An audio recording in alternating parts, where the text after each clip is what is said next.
my name is Heather. I work at Galileo, where my job is to make projects for kids that help them grow as innovators. And for today's active challenge, your goal is to make up a brand new game that uses 3 objects from around your house. To figure this challenge out, you're going to need to take your time to test your game repeatedly and be reflective about what is and isn't working and how to make it better. To get started, you first need to gather your materials. Pick 3 movable things from around your house, like chairs, pillows, books, cups, pens, etc. Just make sure to check with an adult before using anything. You can use as many as you want of those 3 things, but you can only use 3 types of materials. Next, it's time to brainstorm actions players can do with the objects during the game. Now, these actions probably depend on how many people can play this game at a time, so you should decide that now. And if you're making this game up at home, you may want to think about how many people are around and then pick that number of people to play this game. In general, we recommend you make this game for just 1 or 2 people. Some of your ideas might include catching, balancing, throwing, and more.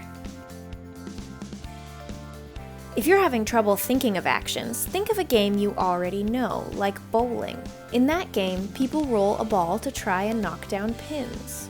Or ring toss. Toss a ring around a pole. Once you've picked your actions, it's time to figure out the end goal. Ask yourself, what do I want the players to accomplish? And how will they know when they've reached the end of the game? Again, it can help to think of games you already know and mix and match the goals and actions of 2 different games, like roll a ball to tag people and get them out, or try to knock down pins after throwing a ball up and over a net. For my game, I like the idea of the goal being to throw as many of these pens into these cups as possible. Finally, think about challenges you can add so the goal isn't too easy. For more ideas, you can think of challenges from other games you know, like you have to stay behind a line, take a step back every time you throw it, try to get as many as you can in 30 seconds, only use your feet, or toss them up and over a net, in this case, a chair back. Remember to be reflective and to think about if the game is working the way you want it to. You may even discover things that you want to do to make the goal easier.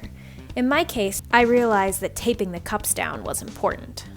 Once you've tested it for yourself and made any redesigns, it's time to test it with other people.